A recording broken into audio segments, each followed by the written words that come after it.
My name's Arthur. I'm a systems architect.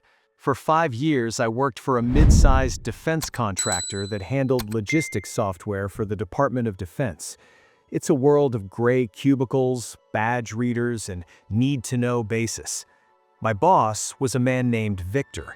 Victor was a high flyer, expensive watches, a corner office, and a smile that never reached his eyes.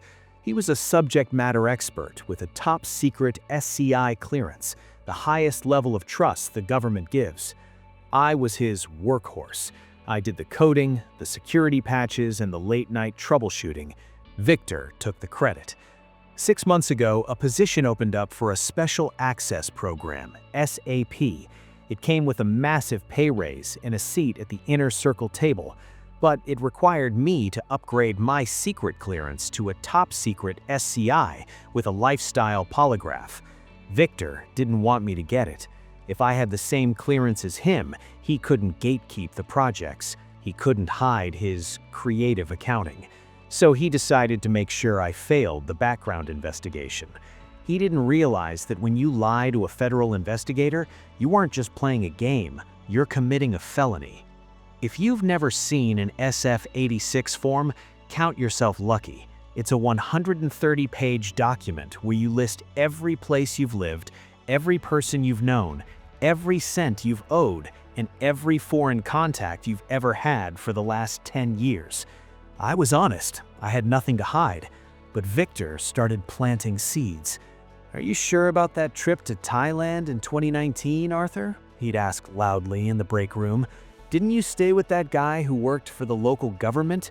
Might want to be careful how you word that. Foreign influence is a big deal." I had stayed at a hostel. I didn't know anyone in the Thai government. Then the interviews started.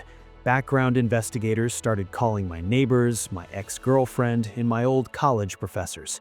Victor offered to be my primary professional reference. "I'll tell them what a great asset you are," he said with a smirk. I felt a pit in my stomach. I knew he was going to burn me. 2 months into the process, I was called into a secure room at the office.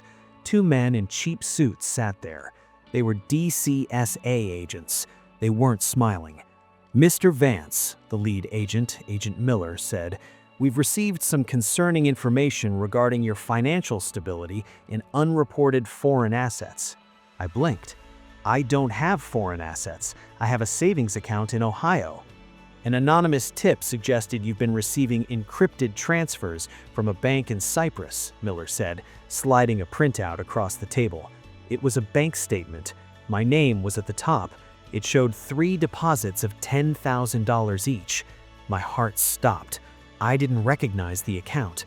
I said, "This is a forgery." "We'll be the judge of that," Miller said. "Until this is cleared up, your current clearance is suspended. Hand over your badge." I was escorted out of the building like a criminal.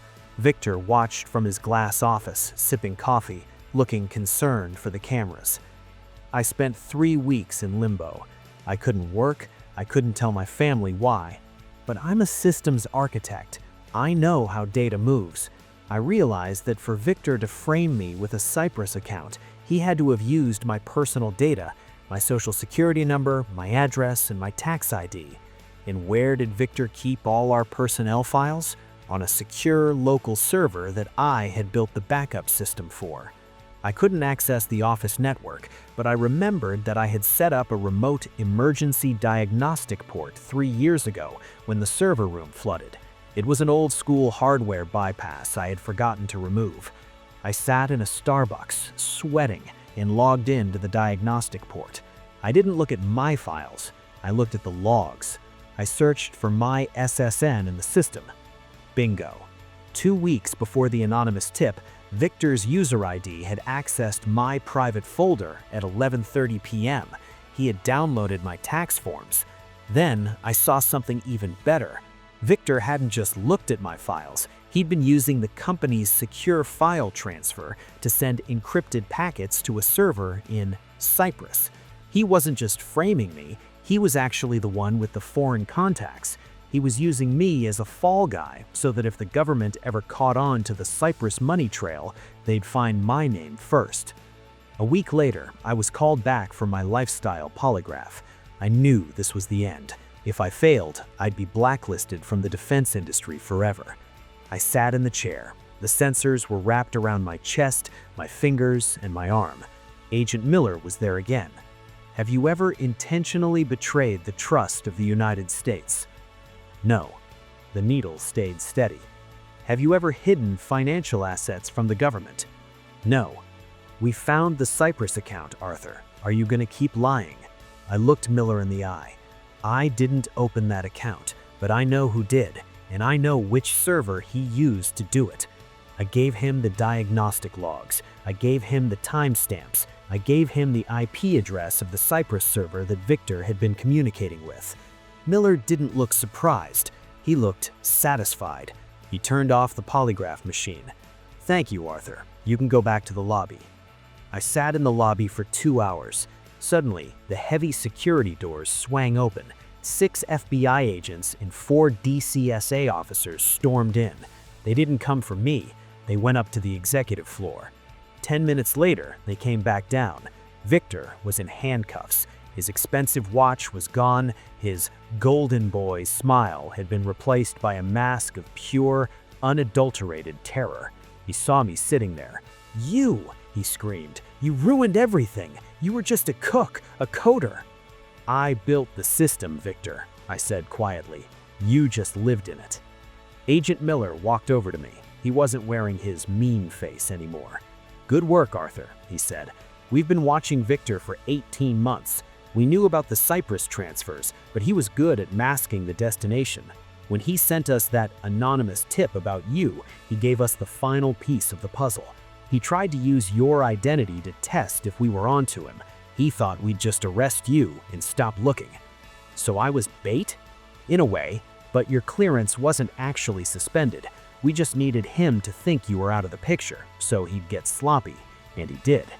Victor is currently serving 15 years in a federal prison for espionage and money laundering.